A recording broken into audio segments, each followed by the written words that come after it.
Hi everyone, and welcome back to Dimensional Wellness. This is DeeDee, and I am so glad to be here with you today, exchanging some energy. Today is September 28th. Tomorrow is going to be the full moon in Aries on the 29th, which, if you know, 29 is a very significant number for me, 629 and 929. And it's very interesting because today I found out, I have one association to 921, which is like Michaelmas, right? Which I actually forgot what that is right now, but I know it's like 3 archangels, Michael and 2 other ones, and it's like a feast day for them. So that might be something to look into. I'll look into it after I do this because I can't remember what it is right now.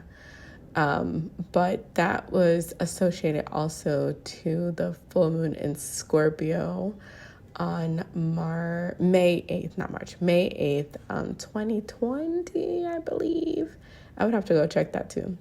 I know a lot of the time I'm like really unsure about these dates and everything just because it's so much information to keep up with. It's a lot. But I'm saying that because this energy is kind of sinking in with this. And so it's very, very interesting. And of course, 928 I associate to Sedona, since that's a Sedona area code. But yeah, today we're going to be, Jophael, that's what I was going to say. I found out that 929 is also associated to Jophael, Jophiel. And I also saw that name was associated to Dina, which means judge, which reminds me of like Deborah, the judge, which is connected, of course, to Newt as well. And we're talking about wasps. So that's something that I have found out, that we're actually talking about wasps and not bees. So yellow jackets, not honeybees. I mean, maybe honeybees too, but the emphasis is on wasps. Okay. So that's something to think about when we're talking about this. I actually saw this. How did I even get to this woman's page? I was looking up something else. Oh, I was looking up newts, in ancient Nubia. And I got to this woman's site who was talking about the connections of Nyx, Newt, and Hecate.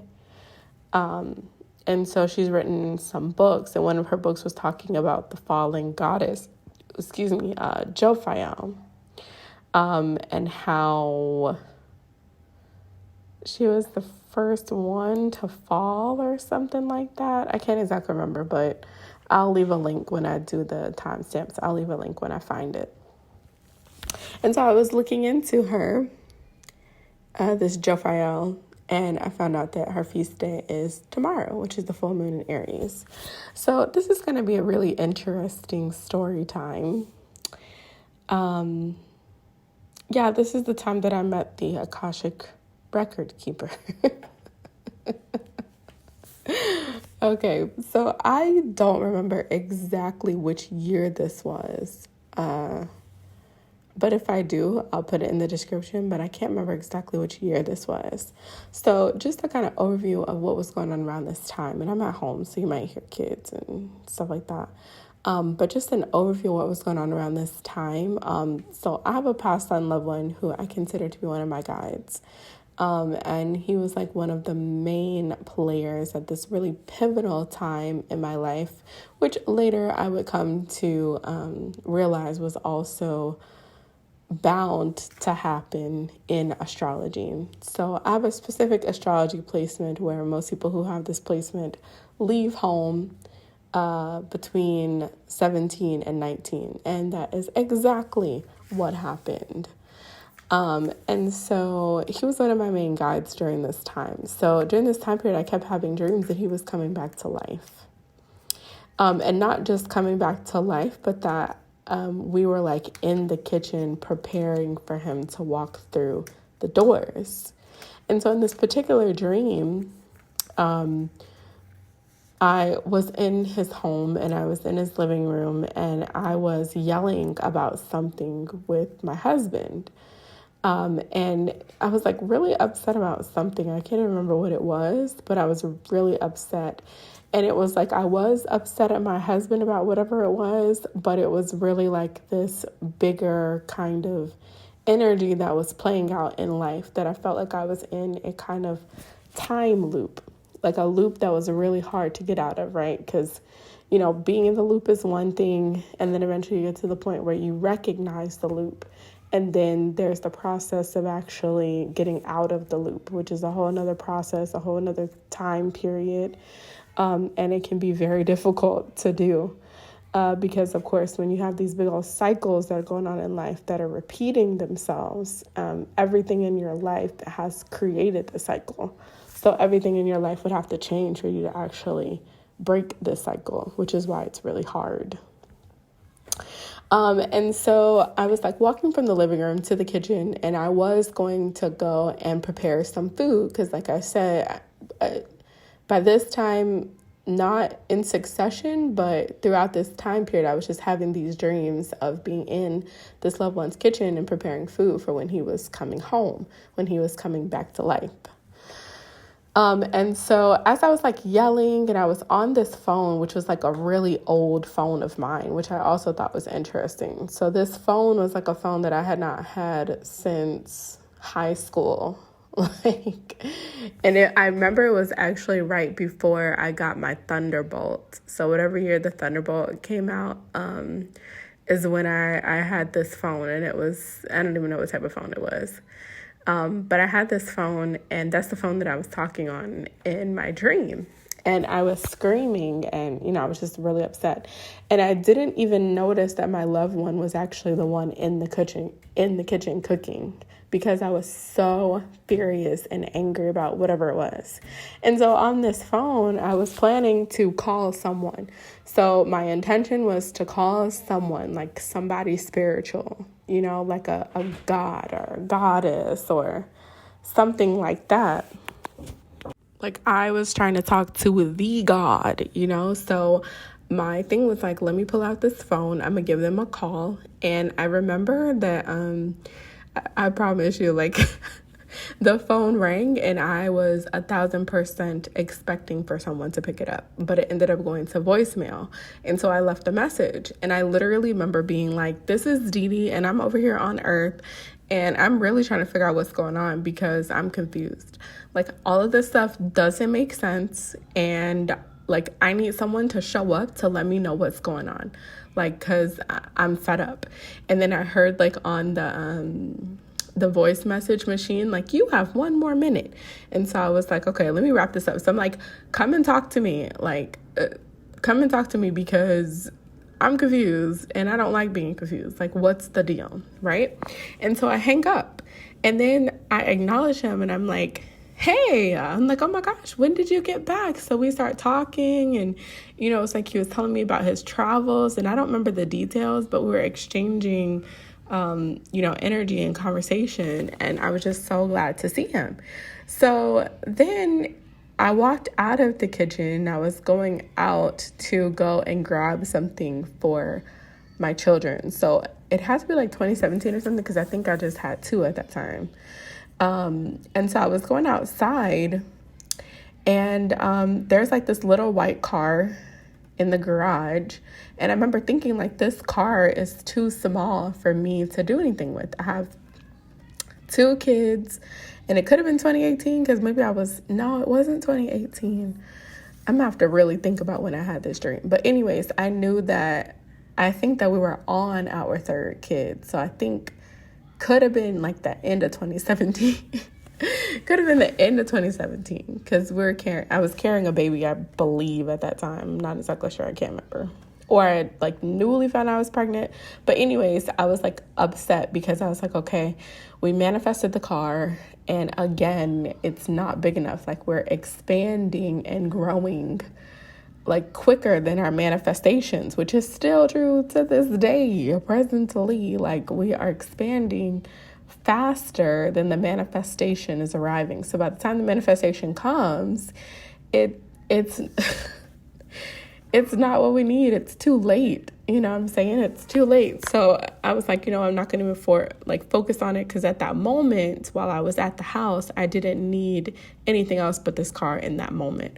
So I was like, you know what? I'm just going to go to the store and go get this food, and then I'll figure out what we can do. Because I was like, maybe we can trade the car in. I mean, it was a tiny car. Like, you could barely fit 2 car seats back there. So it definitely wasn't going to fit 3. So I was like, you know what? Let me just leave it alone. So I'm like letting up the garage door to go out of the garage, and I get the inclination to go walk to the mailbox before I leave, like just like to help my loved one out to go get his mail for him. And so I'm like, okay, cool. So I'm walking, because like how the house is set up, there's a garage, and then there's a pretty long walkway to that end of the driveway where the mailbox was. So I'm walking towards there, okay, and it's light outside, like it's bright, shiny. Isn't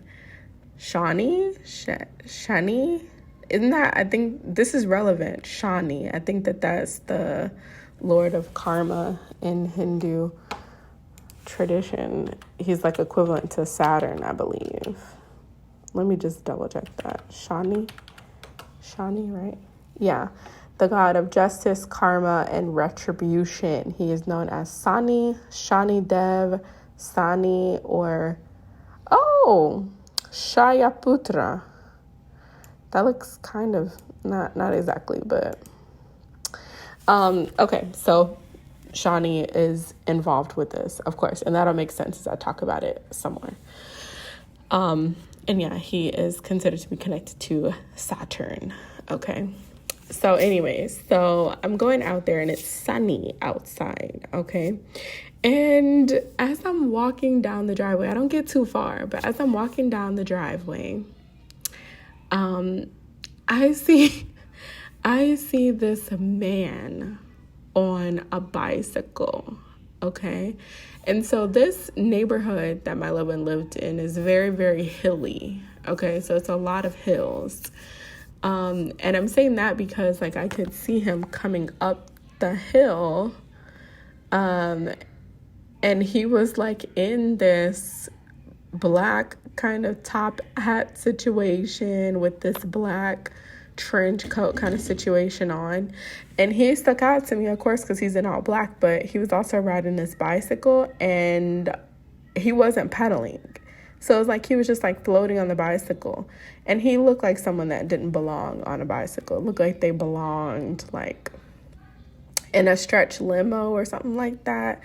And so I noticed that as he was riding the bike, the like outside was changing and it was getting darker and it was starting to feel real strange. So I was like, I'm going inside. But I was, it was like a freeze response. I was so shocked at what I was seeing. Like I couldn't even move fast enough. So I'm like, what in the world?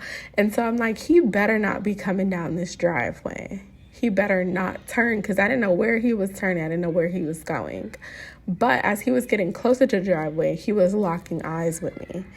And I was like, oh my gosh, he better not be coming over here. Who is this? And so now I'm like frozen, but I'm internally panicking. I'm like, oh my gosh, there's this guy and he's, you know what I'm saying? Like riding up the driveway and stuff. And like, it was just strange. So anyway, so he ended up rolling down the driveway, and it tripped me out again because when he got to the driveway, his clothes changed to like this white child. It was like this white kind of, I don't know, maybe it's like a traditional dress. Like I feel like it's like a Middle Eastern kind of traditional dress. Robe kind of. Let me see if I can find it. Robe, white. And it was white and it had gold and also like colored jewels on it.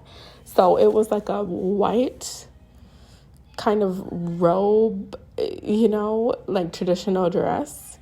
And then there was gold embellishments on the sleeves, and there's like maybe a golden robe or something, then embellishments on the bottom of the,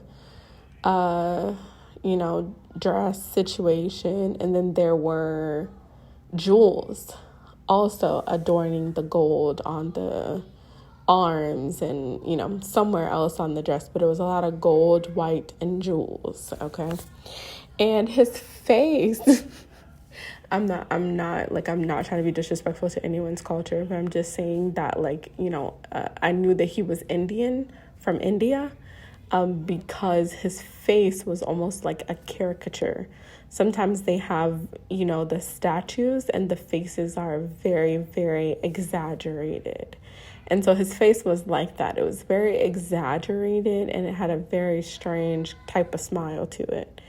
And so he just like gave up on the bike. Like, I don't even know what happened to the bike. I just remember seeing him switch, and then he was like right in front of my face by this white car. And so I was just frozen. I didn't know what to do. And now we're like face to face with each other. Like, we're like breathing each other's air. And I'm like, like, who are you? But you know what I'm saying? Like, who in the world is this? And so next thing I know, he's like kind of backing me into the house, right? And so I'm like, oh, okay, but he's not saying anything. He didn't say hello, like he didn't say how are you, like blah blah blah blah. So I'm like, what in the world is going on? So I started getting uneasy because I didn't know what his intentions were. You know, like, I don't know this man. He didn't shapeshifted twice, 3 times already. You know, and I'm in this dream, and I didn't necessarily know that I was dreaming. So I'm just all type of confused, to be honest. I'm just standing outside to get some air or whatever. So anyway, hopefully those planes overhead aren't going to be too loud. But I'm going to try to wrap it up and not make it too long either, because in Arizona, if you're in the Phoenix suburbs, definitely Phoenix, there are always planes going by, always, and you can always hear them. Not really as much really in the house. It doesn't, like, you know, bother us from going to sleep, but that's definitely a reality. So anyway, there's birds talking out here. So, you know, I was getting a little bit uncomfortable because I didn't know, you know, what his intentions were or why he was, like, backing me up. And I couldn't tell what the vibes were, you know, the energy was. Like, his face, it was just, you know, kind of strange. So I couldn't really read his face or his vibes. I didn't know. So anyway, next thing I know, we are going into my loved one's office, what was his office space. Okay, so he had these emerald green chairs in his office, and actually it did kind of have, I think, like an emerald and gold kind of vibe to it, but he had these really plush emerald couches that I absolutely love because they were so comfortable. You can lay down and watch TV and you just sink into it. My favorite. So we went to go sit in there with my loved one, and my loved one also had a face very similar to this entity, which I was like, oh my gosh, y'all are in this together. You know, and at that moment, I don't know if I felt betrayed or I don't know what I felt, because I was just like, oh, you knew that he was coming? You know what I'm saying? Like, and what do you mean that you're like him? You know, I was just very confused. So anyway, so he's sitting down and he comes and sits again, just like really close for comfort, like right next to me, like our knees are touching each other. And so I'm like, okay, like obviously I have forgotten something, because clearly we must know each other, because he's just, you know, like right up in my space. So then he finally talks. And he's like, so I heard that you have some questions. Now, at this moment, it finally dawns on me that I have just called out for someone to come, and he was answering my call, which is the second time that I can remember right now, just off the top of my head, that I have called out for someone to show up, and they show up immediately, and I don't recognize it until they're already there. Like, this man showing up, like, was not what I was expecting. I was expecting, like, for me in the dream, because like I said, I thought I was still awake. I was expecting, like, go to sleep that night and, like, somebody was going to show up in my dream, but he did not show up in my dream. He showed up in reality, like in the flesh. Now, this was a dream, which is funny.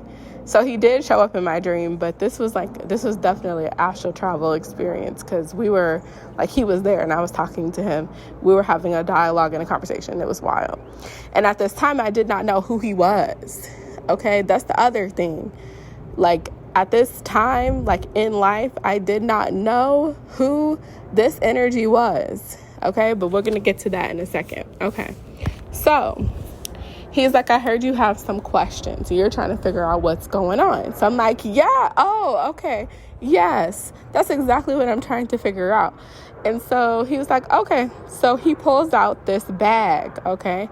And this looked like, I'm not even lying. I'm not even lying. It was a little bit bigger than a fanny pack, and it was like a silver little kind of fanny pack. Like, it almost looked like a coin. Well, no. So, well, yeah, it kind of was. It was kind of like a silver, kind of cheap, I'm not going to lie. Cheap kind of plastic kind of fanny pack. You know, like when you go to Walgreens and you look at like beauty bags, you know, they have like those clear beauty bags that you can put things in. It looked like that, but it looked like in the shape of like a round kind of coin purse, and it was a big one. And so he pulls out this coin purse, and then he pulls out these little smaller coin purses. Okay, so it's kind of like like a file cabinet in a sense of coin purses. Now, there weren't a whole lot in there, and that's also something that I noticed. There weren't a whole lot in there. But I did notice that they were ranging in colors. So it went from clear to like opaque kind of white to like a white color to gold. Okay. And so, there was about 20 to 30 coin purses in there. Okay. So he pulls out one. And this is the one that is the closest to clear. Okay, so it's in the kind of opaque, but it's right before you get to the clear section. So they had about 2 or 3 that were in the clear section. And then it was mine. So mine was kind of like the 4th one. And then they had the opaques. They had a few in the opaques, a little bit more in the white. And then the most were in the gold, which was maybe like, I don't know, 7, 8, 9, I don't know. But there was a good amount in the gold, okay? So he pulled out this coin purse, and he pulled out a contract in it, which was my soul contract, okay? Okay, now at this time that I had this dream, I had not heard of soul contracts yet. That's how I know the soul contracts are real. Now, I did not get to read these soul contracts. So when they're like, oh, you chose everything. I don't know if I chose everything, but I do know that I had a soul contract, and this energy was the one that was holding it. I do know that. So he pulled out the soul contract, and he was like, okay, well, it looks like you're fulfilling your contract. Looks like things are going good. There's a few things that you need to work on, but it looks like you're doing pretty good.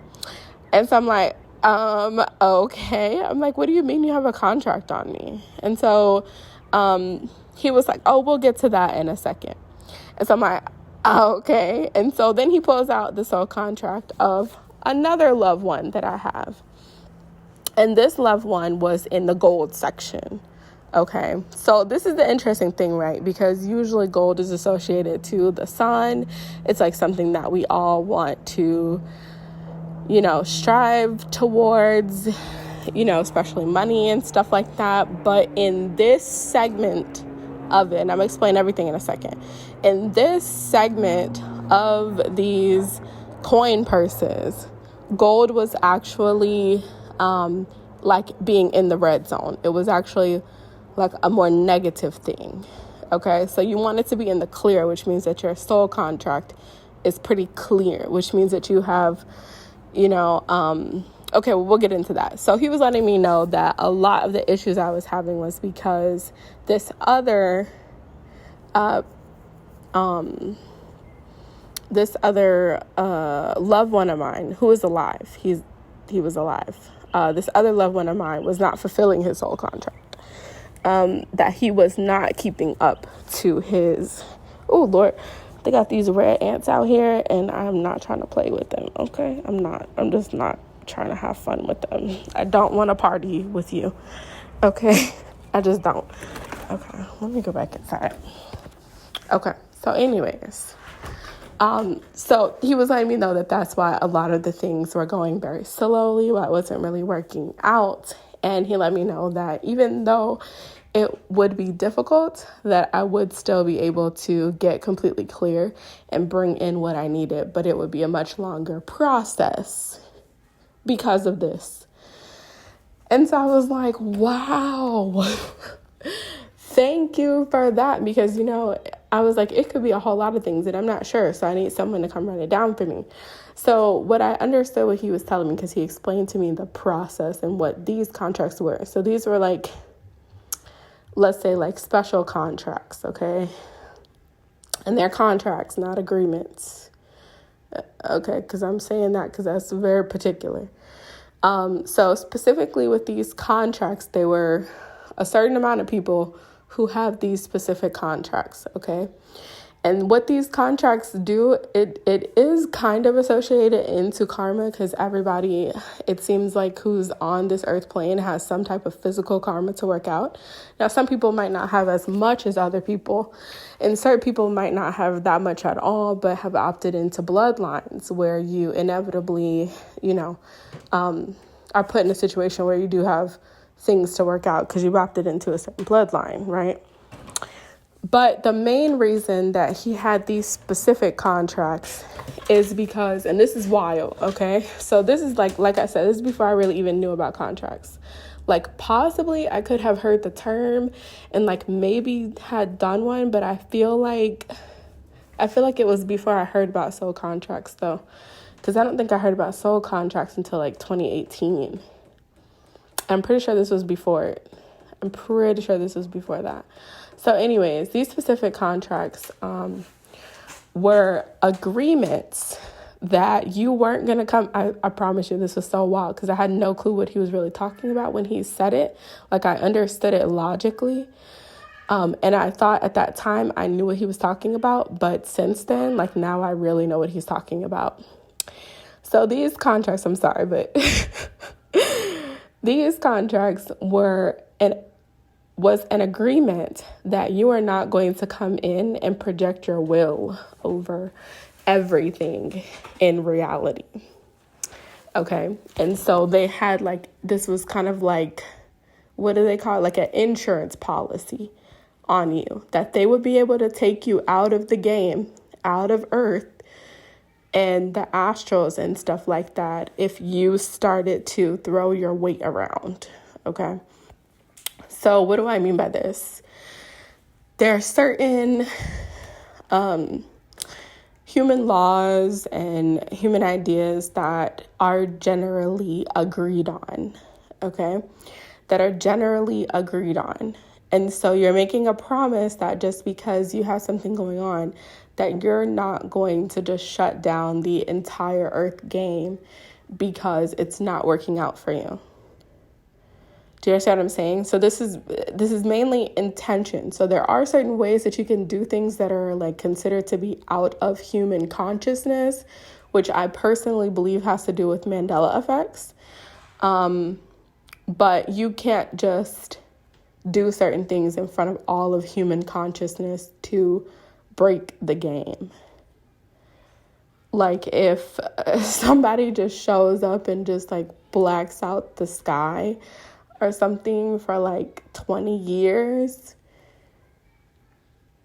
or creates like a ripple in time, space, and starts pushing people to a different dimension. Do you know what I'm saying? Like really wild concepts, but you like are agreeing that you're not going to do that. And they have this contract on you to make sure that you follow through with that agreement. And so your contract is like a insurance policy that if they feel like you are breaching this, then they have the right to pull you out of the matrix, to pull you off of the grid, to where you would be in a different dimension. You can't interact with Earth. And so I was like, wow. Okay, so that's why I have to figure out all these different ways of doing things and what I can do and what I can't do, because literally there is a contract that is stopping me from doing certain things. And I have to figure out a way to do it that's not going to disrupt the majority of the population. Yeah, it was very complicated. But anyway, so after he told me that, I was like, oh, okay, I get it. And then poof, he disappeared and I woke up. Okay. Now I woke up and, I realized that this energy was Chithragrupta. Okay. And it was kind of interesting because, I immediately found him. He's the record keeper in Hindu tradition. They say he's the record keeper of the dead, but he definitely also keeps records of other existence, not just the dead. And it was very interesting because even before that, which I'll do like a whole thing on this about Saraswati and how I found my connection to Saraswati, who is one of the first goddesses that I consciously knew that I was connected to. Excuse me now. At this time, I still did not know necessarily that a lot of these gods and goddesses were actual energies. Like Chithragrupta, I knew that he was real because he came and talked to me. And I even looked up some of his temples and depictions. I mean, some of them are kind of racy. Kind of raunchy, but I was like, yeah, that's definitely him. And that's why I was feeling kind of strange. I wasn't sure which way it was going to go because he definitely has some temples that are very risque. Okay. And so anyways, at the time, now I just looked it up recently and it said that that Saraswati was not his mother, but I remember in Google when I was looking him up and I was trying to figure out like what his role was and everything like that, it definitely said that Saraswati was his mother. Now, it could be his mother in the sense of like that they both, take records and keep records and, are knowledge and wisdom energies. It could be a mother in that sense. But I remember that, and that was very significant because she was one of the first energies to where I knew that I was directly connected to her. So yeah, so that's my little story today.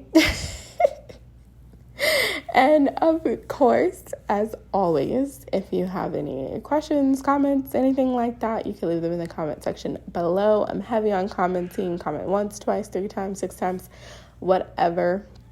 Especially while the channel is small right now. I'm going to be putting out more videos and content over, the next year or so and everything to really find our soul tribe and get this dream world organized and stuff like that, and get this information, get these, put these pieces of this puzzle together and stuff like that. So especially while it's so small and I can easily respond to people, I would really, really love that. Make sure that you share it with a friend. Make sure that you share it with a loved one, especially anybody that's over here doing naughty stuff, to be like, hey, there are definitely energies outside of this realm. Because you know what? I got an upload about last night. So in one of the videos, which I think I'm posting it today, I think I'm going to post them all today. They were letting me know that one of how would I describe that? So the dimension that you have to get to in order to get out of the muck of reality, let's say, is the 12th dimension. That's the bottom floor of what we consider to be a nirvana state. Now, of course, as you go up from third, fifth dimension or density, I'm not exactly sure because I have to study what the difference is and how you know the difference. But just conceptually right now, as you go up in these layers and levels, especially when you get to the 9th, you're hitting definitely a different reality and it definitely interacts differently. But there's still reach from the lower dimension. So there's still lower things that, you know, can really affect it. By the time you reach 12th, I think that is deity level. And so last night they're letting me know that there is also negative 12, which is what we would consider to be really, really, really deep into the hellish realms. So third dimension where we reside is still very close to 0, which is the portal into here, right? But below 0 is getting into the hellish realms. Okay. Below 0 is kind of getting into the hellish realms. So there's like a negative 12. And that, they said pretty much by the time you get to 12, you're just like black sand. That's what they said. They're like, it's just like black sand. That it's such a devolvement, I guess, for spirits that are evolving.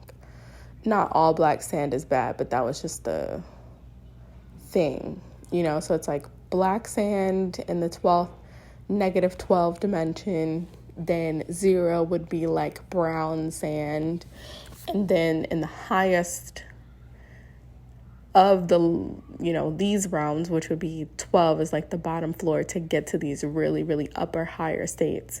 That 12th could be represented by pink sand. So there's also something really, really deep about pink and magenta.